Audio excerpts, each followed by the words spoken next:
Tere tulemast 24 News ingliskeelsesse saatesse. Mina olen Bianca Zanini.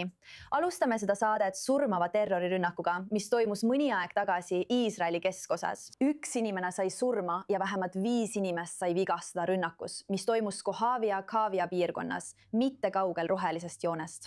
2 inimest sai vigastada bensiinijaamas enne, kui terrorist, kelleks oli väidetavalt Iisraeli araablane, liikus edasi Tzur Itzhaki ja hiljem Tzur Natani, kus ta tulistas 2 inimest. Tema viimane peatus oli Saar Itzhak. Julgeolekujõud tapsid terroristi. Iisraeli kaitsevägi teatas, et piirab ümber mitmeid Palestiina külasid piirkonnas ja on sulgenud lähedal asuva läänekalda ületuskoha. Kuulame nüüd Iisraeli peaministrit Benjamin Netanyahut. Võitleme terrorismiga kõigil rinnetel. Võitleme terroriga kõigil rinnetel, Juudamaal ja Samaarias, piirivööndis. Iisraeli kaitsevägi, Shin Bet ja Iisraeli politsei tõkestavad igal aastal sadu rünnakuid ja kahjuks mitte kõiki neist. Täna hommikul asus üks jõhker terrorist teele, jõudis Kochav-Yairi ja kahjuks suutis enne kõrvaldamist tappa ühe Iisraeli kodaniku ning vigastada teisi. Tänan julgeolekujõude, kes tegutsesid terroristi vastu viivitamata. Tänan Iisraeli politseinikke, kes kõrvaldasid terroristi ja pidasid kinni ka tema kaasosalise. Ja siin on veel politseikomissar Daniel Levy kommentaare. Ta vägistab, nagu me ütlesime, ta vägistab. Terrorist Taibi elanik, kes asus tapatalgutele Iisraeli riigi sees. Politseinikud ringkonnajuhi juhtimisel said väga kiiresti aru, et tegemist on terrorirünnakuga ja tegutsesid vastavalt. Kogu süsteem, sealhulgas Juudamaa ja Samaaria ringkond ning keskpiirkond olid rünnakuga tegelemisse kaasatud. Ja see viis terroristi kiire neutraliseerimiseni. Juhtum šokeeris riiki ning sõna võttis ka Iisraeli riikliku julgeolekuminister Itamar Ben-Gvir. Kaastunne Iisraeli kangelase perekonnale, kes siin langes. Me ei saa detaile avaldada, kuid tal oli oma roll. Ta tegutses ja sai siin surma. Me palvetame haavatute, sealhulgas julgeolekuteenistuste koordinaatori, kangelase ja kõigi siin võitlevate kangelaste ohutuse eest. See on politsei kangelaslik tegu. Kangelaslik politsei, kes oli väga otsustav ja tappis terroristi. Just nii me tahamegi.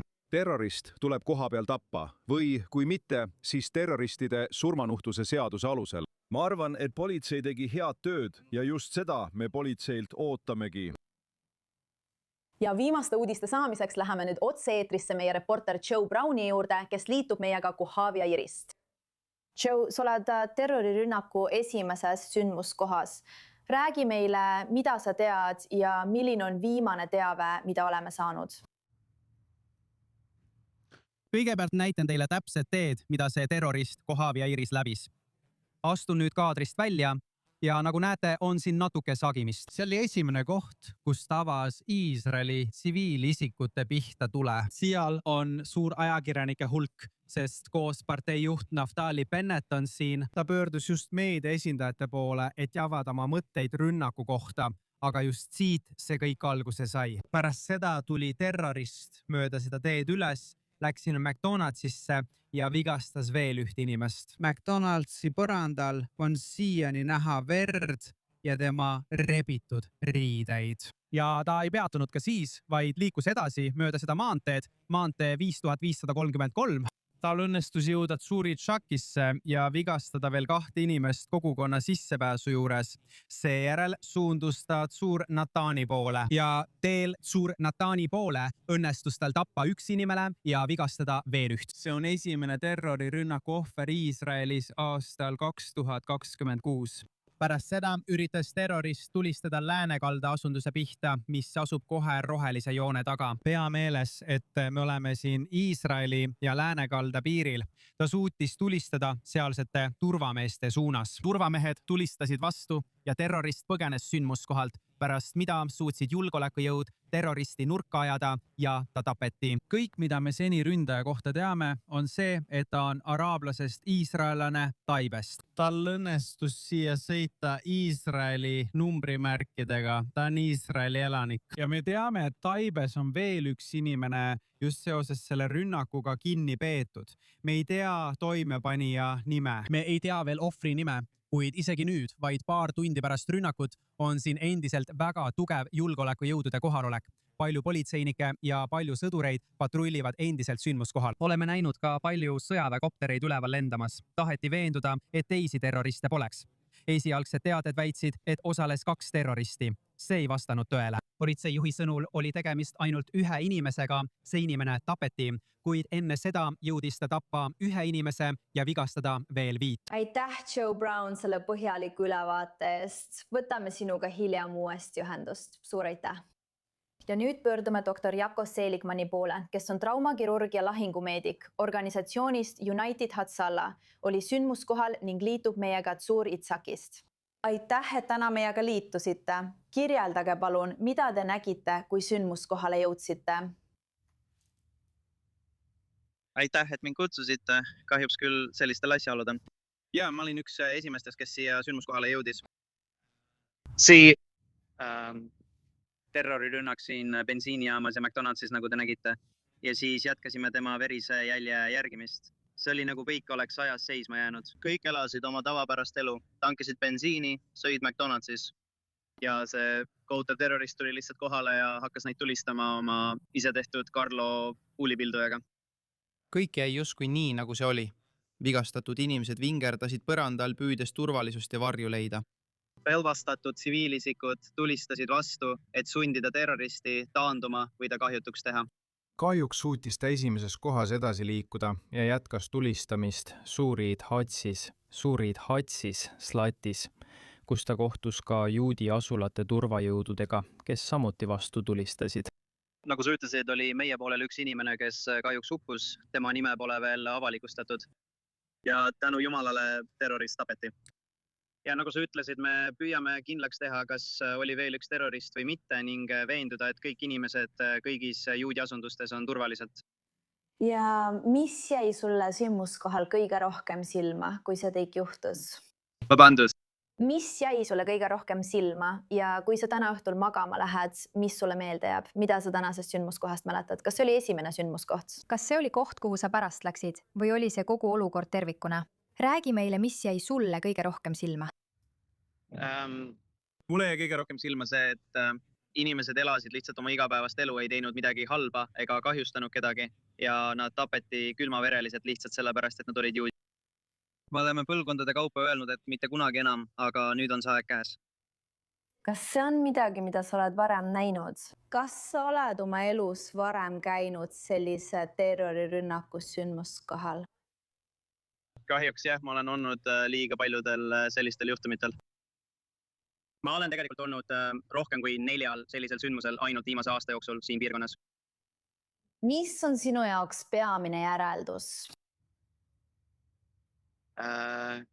Et seni kuni turvalisus pole ja seni kuni meie seas on terroriste, peame olema kogu aeg valvel ja ettevaatlikud. See on, ma mõtlen, kurb öelda, aga pole võimalik seda ära hoida, kui nad töötavad ja elavad meie seas. Hästi, doktor Jako Seligman, aitäh, et meiega liitusite ja meid täna külastasite. Ja minuga stuudios on i24 News vanem Lähis-Ida korrespondent Ariel Oserand ning julgeolekuekspert ja Ross Handleri raporti saatejuht Jakov Lavin. Ariel, ta mainis asukohta. Ma mõtlen, tavaliselt, kui me oleme viimastel aastatel näinud terroriintsidente, siis need juhtuvad läänekaldal. See oli just rohelise joone taga, rohelise joone sees. Mida see piirkond või asukoht meile selle juhtumi kohta ütleb? Ja. See on taaskord meeldetuletus, et Iisraelil puudub strateegiline sügavus, et paljud tema kogukonnad asuvad läänekalda piiri ääres, olgu see siis vaid mõne kilomeetri kaugusel.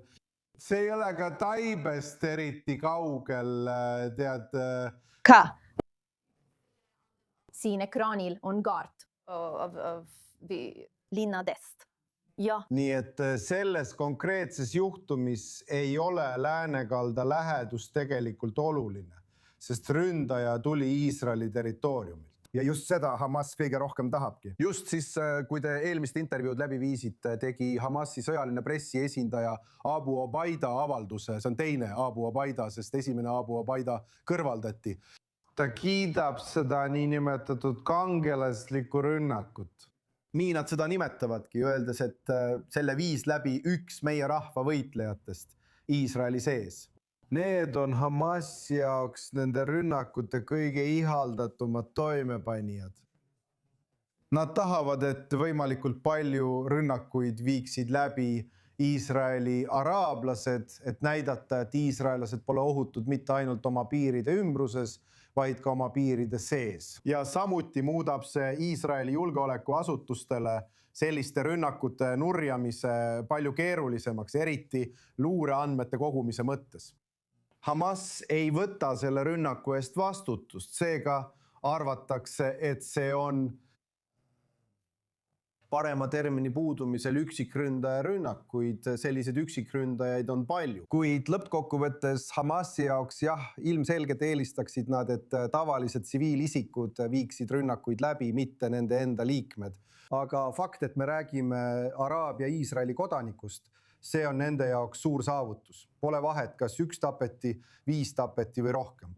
See on teisejärguline Hamasi silmis võrreldes sellega, et nad suudavad seda korraldada. Oma õhutamise ja üleskutsetega suutsid nad kaasa tõmmata Iisraeli enda tsiviilkodanikke. See on nende jaoks selle rünnaku suurim saavutus.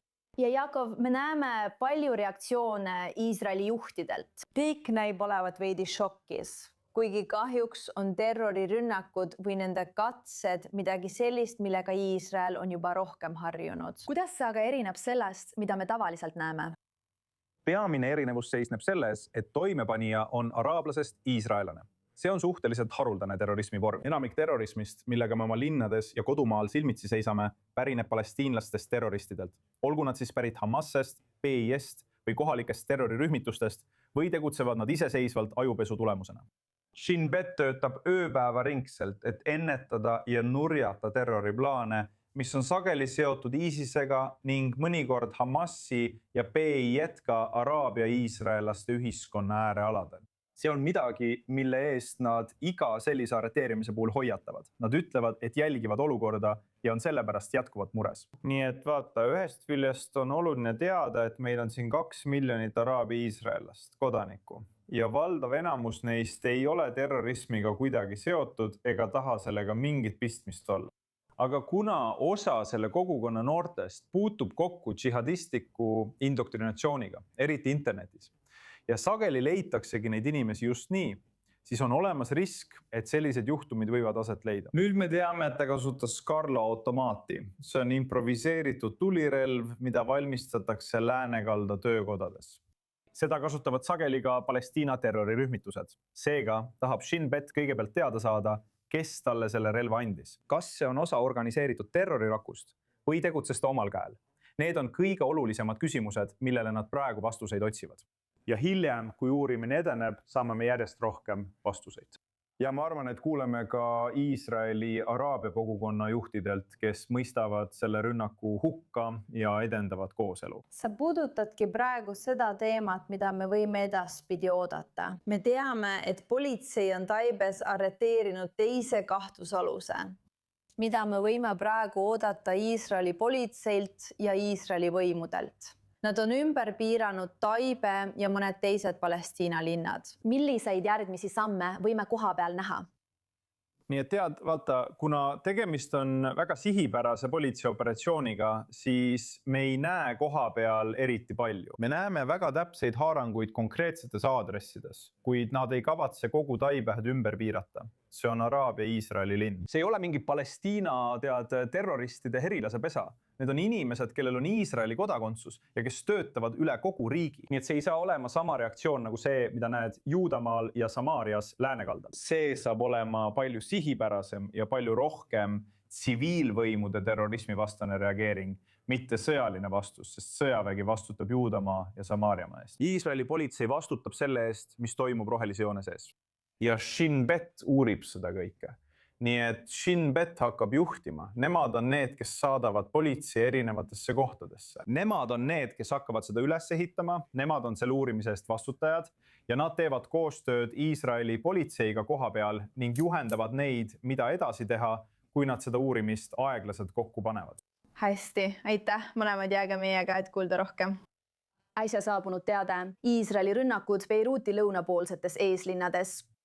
Hezbollah tulistas täna varem vähemalt 2 raketti Põhja-Iisraeli pihta.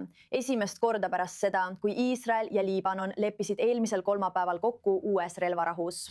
Raketid tõrjuti ja keegi ei saanud vigastada, kuid see tähistab siiski eskalatsiooni, mis ohustab habrast USA vahendatud relvarahu. Lepingu kohaselt hoidub Iisrael laiematest rünnakutest Beirutile vastutasuks selle eest, et Hezbollah lõpetab rünnakud Iisraeli vastu ja lahkub Litani jõest lõuna poole jäävatelt aladelt. Samal ajal hukkus Lõuna-Liibanonis nädalavahetusel 2 erinevas vahejuhtumis 2 Iisraeli sõdurit, kus võitlus Hezbollahga on jätkunud. Sarah Sant Ohadiari, 21-aastane Givataimist ja kapten Shahar Ganla, 23-aastane Natjulist. Ja endiselt on stuudios minuga Jaakov Lappin ja Ariel Oseran. Ariel, kui suur see eskalatsioon sinu arvates on? Ma mõtlen, me nägime täna hommikul neid 2 raketirünnakut Hezbollahalt Iisraeli pihta ja nüüd kuuleme teateid rünnakutest Beiruti eeslinnades. Mida see tähendab? Ja see on rohkem kui lihtsalt teated. Peaminister Netanyahu ja kaitseminister Israel Katz andsid teada ning me näeme otse ülekandes. Pilte meie ekraanil Beirutist. Vabandust, jah, ei. Andisid ühisavalduse, milles kinnitasid, et andsid Iisraeli kaitseväele käsu rünnata Hezbollah peakorterit ja kõrgemaid komandöre Beiruti lõunapoolsetes eeslinnades. See on Hezbollah tugipunkt just Liibanoni pealinna lõunaosas. Juba eelmisel nädalal ütles peaminister Netanyahu, et iga Hezbollah rünnak Iisraeli territooriumile toob kaasa vastulöögi Beiruti lõunapoolsetes eeslinnades. Oli mitu juhtumit, kus Iisraeli territooriumi rünnati, kuid Tahias vastulöök ei toimunud. Nii et seda me praegu näeme. Lõpuks võib öelda, või vähemalt Põhja-Iisraeli elanike seisukohalt, et nad näevad selle ähvarduse täideviimist.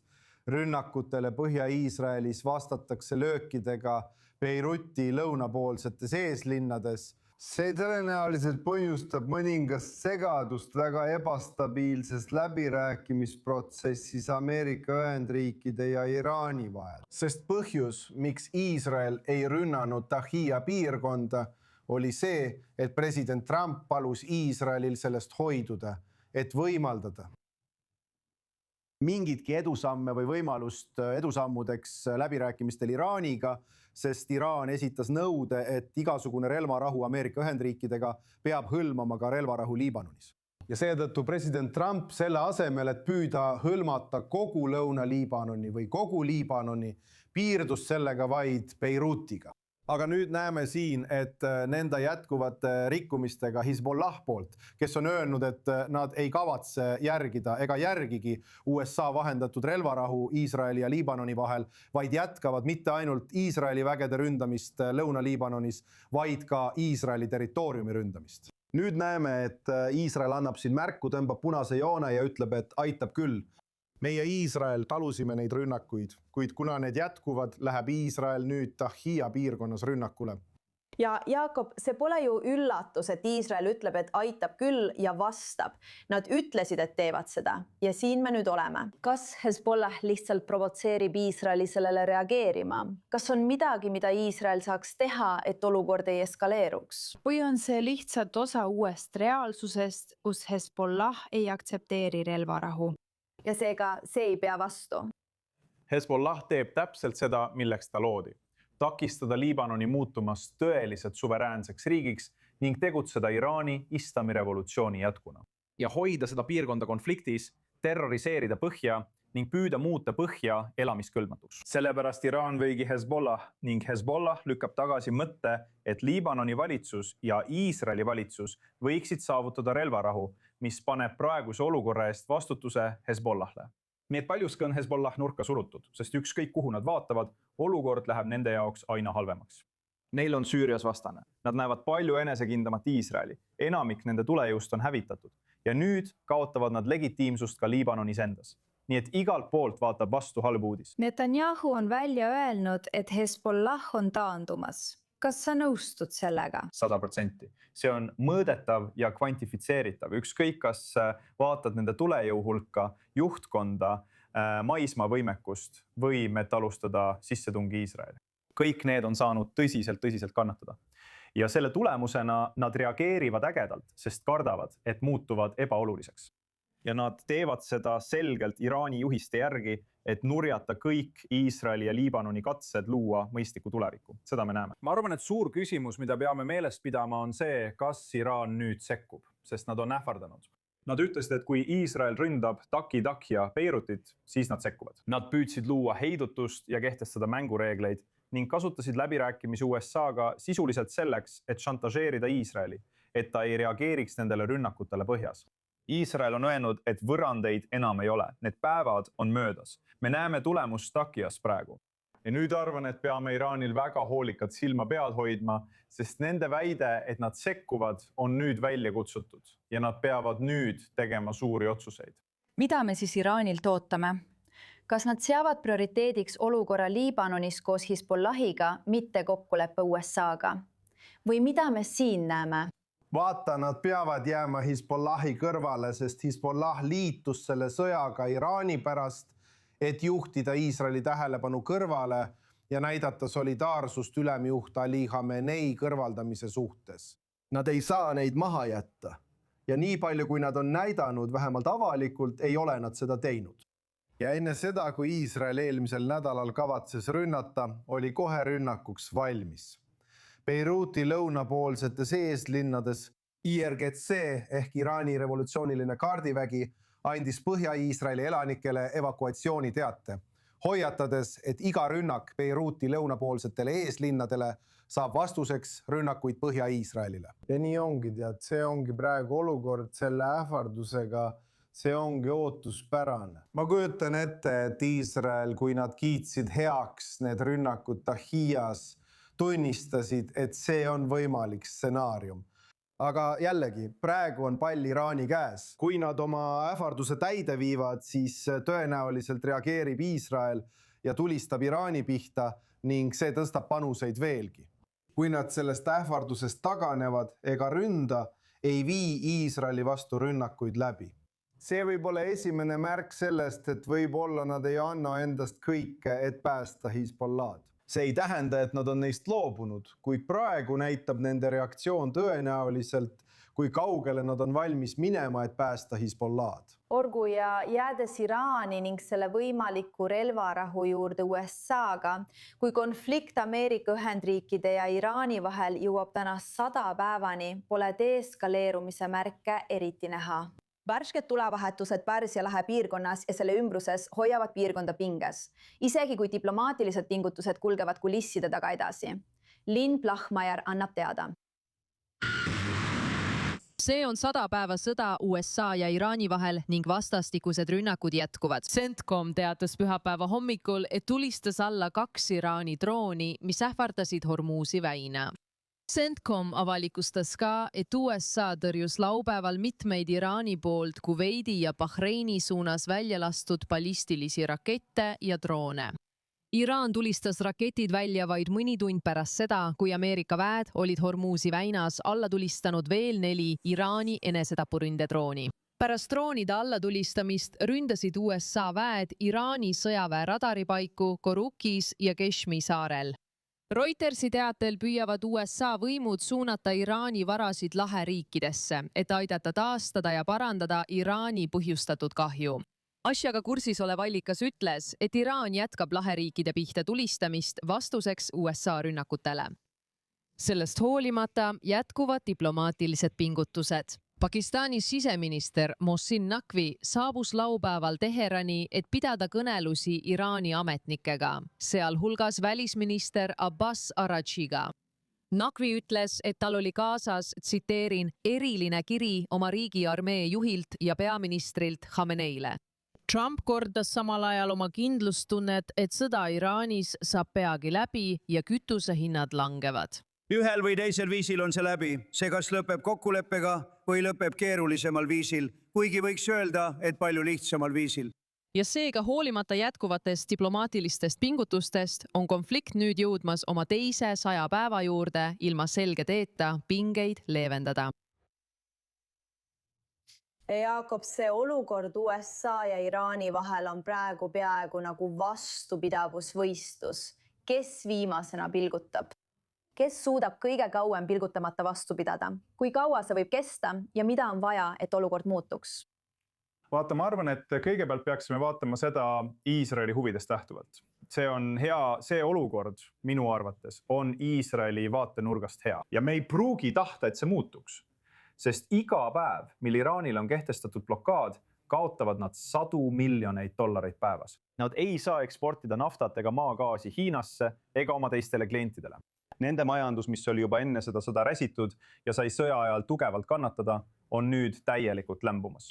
See on majandussõja vorm, mis minu arvates kujutab sellele režiimile eksistentsiaalset ohtu, kui see jätkub. Nii et minu arvates Iisraeli vaatenurgast võiks see kesta veel kaua ja loodame, et see jätkub. Hästi. Jakob Lahman ja Ariel Osaran, aitäh teile mõlemale, et te minuga liitusite. See on hetkel kõik, aga ärge kuhugi minge. Oleme kohe tagasi, et tuua teieni veel uudiseid ja analüüse piirkonnast. Meie kava näete oma ekraanil koos ülejäänud tänase saate ajakavaga. Jääge meiega, et kuulda rohkem. Mina olen Bianca Zanini. Aitäh, et vaatasite.